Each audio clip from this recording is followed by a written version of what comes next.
Plus 1. અહીંયા x is equal two -1/3 લેશું. તો આપણે એનો સમ કરશું. p ઓફ x ની જગ્યાએ આપણે -1/3 ઇઝ ઇક્વલ ટુ 3. x ની જગ્યાએ આપણે લેશું -1/3 પ્લસ 1. તો અહીંયા આપણે સમ થશે. અહીંયા આ +3 -3 કટ થઈ જશે.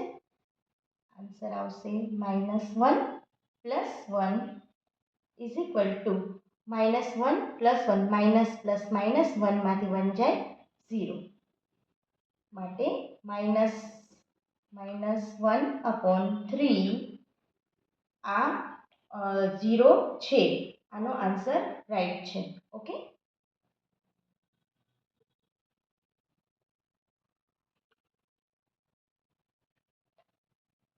zero of polynomial.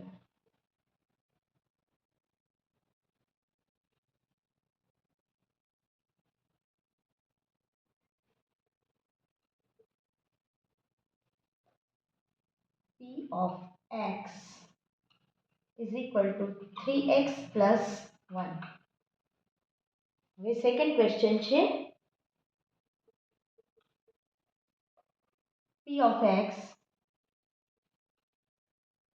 is equal to 5x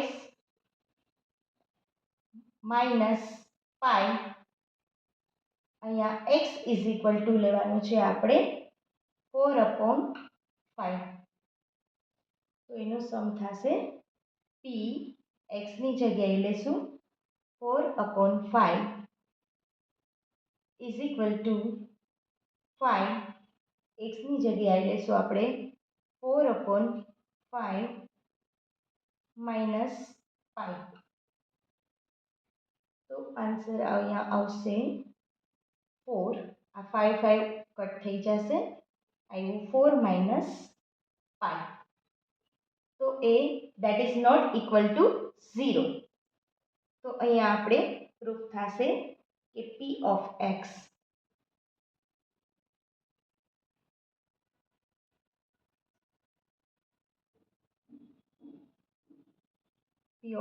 sorry 4/5 is not a 0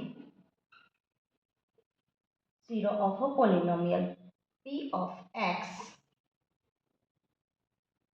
is equal to 5x minus pi. Thank you. દાખલા નંબર 3 જો. P of x x² minus 1. અહીંયા x is equal to 1 લેવાના છે અને x is equal to -1 પણ લઈને દાખલો કરવાનો છે. તો આપણે જોઈશું. અહીંયા p of x ની જગ્યાએ આપણે પહેલા +1 લેશું. x² એટલે 1 નો સ્ક્વેર -1 is equal to 1 નો સ્ક્વેર 1 થશે. -1 is equal to 1 માંથી 1 જાય તો 0. અને અહીંયા આપણે p of x ની જગ્યાએ -1 લેશું. તો -1 નો સ્ક્વેર x² ની જગ્યાએ -1 નો સ્ક્વેર -1 is equal to -1 નો સ્ક્વેર શું થશે? ખાલી 1 અને અહીંયા -1 તો એકમાંથી એક જાય તો 0. એટલે અહીંયા આવશે both 1 and -1. Both are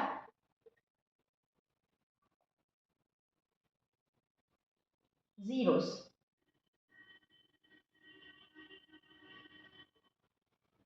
P of x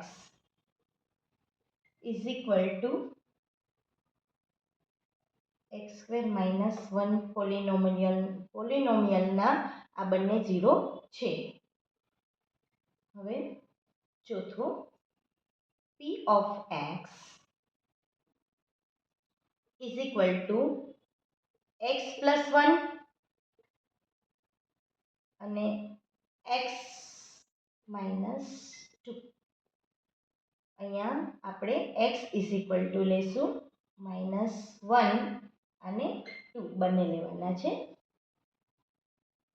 એટલે પી ઓફ એક્સની જગ્યાએ આપણે લેશું -1. પહેલાં -1 લઈને સમ કરીએ. અહીંયા એક્સની જગ્યાએ -1 + 1, અહીંયા પાછું એક્સની જગ્યાએ -1 -2. તો ઇઝ ઇક્વલ ટુ અહીંયા આવશે -1 માંથી 1 જાય, માઇનસ પ્લસ માઇનસ 1 માંથી 1 જાય એટલે 0, multiply by minus minus plus 1 + 2 3 એટલે -3 ઇઝ ઇક્વલ ટુ 0. અને અહીંયા આપણે પી ઓફ એક્સની જગ્યાએ 2 લેશું. તો અહીંયા એક્સની જગ્યાએ 2 + 1 અને અહીંયા પાછું એક્સની જગ્યાએ 2 - 2. તો આવશે અહીંયા 2 + 1 3 multiply by 2 - 2 0 is equal to 0. તો અહીંયા પણ -1 and 2 both are zeros.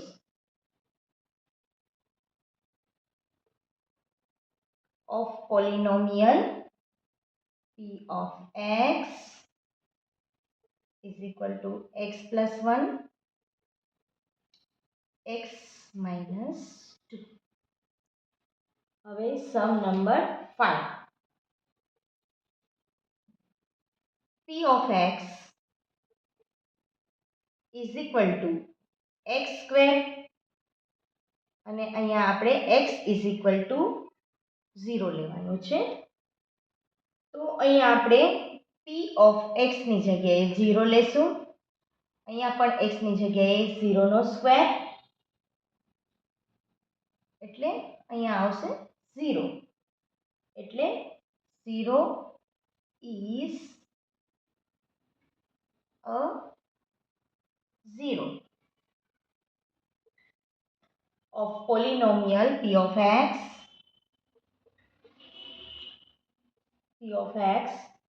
x square. હવે દાખલા number 6.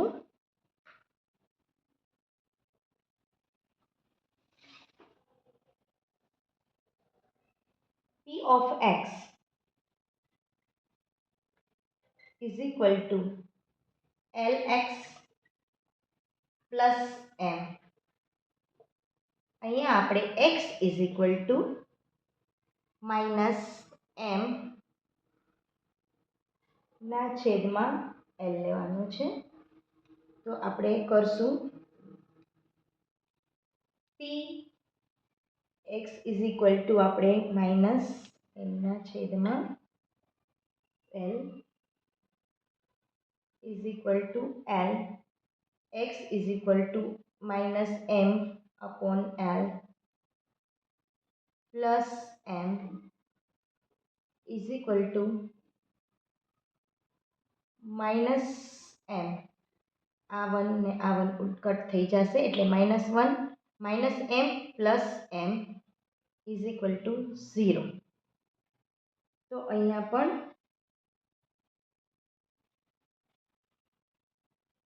is a 0 of polynomial p of x is equal to lx plus m.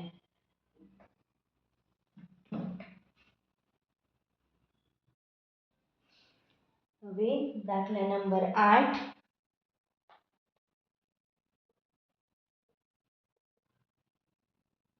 p of x is equal to 2x plus 1.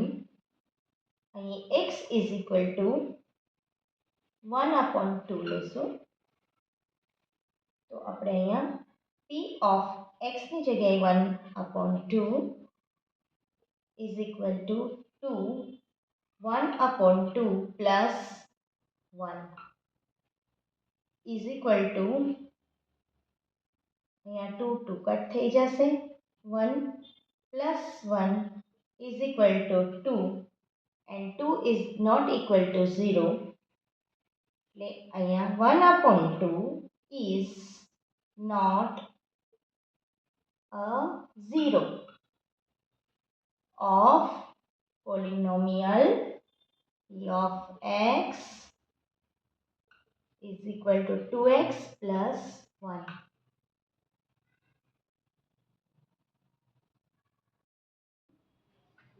હવે સમ number 7, p of x is equal to 3x square minus 1. અહીં x is equal to minus 1 upon under root 3 and 2 upon under root 3. એટલે શું આપણે અહીંયા પહેલા p of x ની જગ્યાએ આપણે minus 1 under root 3 is equal to 3 x ની જગ્યાએ આપણે minus 1 under root 3 square minus 1. તો અહીંયા આવશે જવાબ 3. અહીંયા આ વર્ગમૂળ અને આ વર્ગ આ બે કટ થઈ જશે એટલે અહીંયા આવશે 1 upon 3 અને minus 1. અહીંયા 3 3 કટ થઈ જાય તો આવશે 1 minus 1 is equal to 0. ને હવે આપણે p of આ x ની જગ્યાએ આપણે 2 under root 3 મૂકીને કરશું સમ. 3 2 under root 3 નો સ્ક્વેર minus 1. તો અહીંયા પણ 3 આ બે કટ થઈ જાય 2 upon 3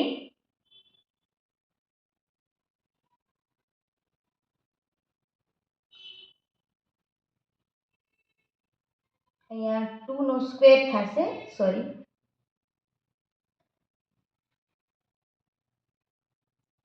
અહીંયા 2 નો સ્ક્વેર એટલે 4 upon 3 આવશે minus 1. તો અહીંયા 3 3 કટ થઈ જાય આવશે અહીંયા 4 minus 1 is equal to 3. 3 is not equal to 0 એટલે અહીંયા આવશે minus 1 upon under root 3 is a 0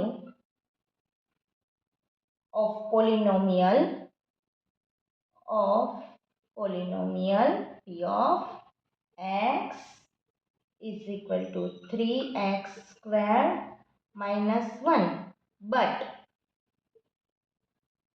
2 upon under root 3 is not a 0 of polynomial p of x is equal to 3x square minus 1.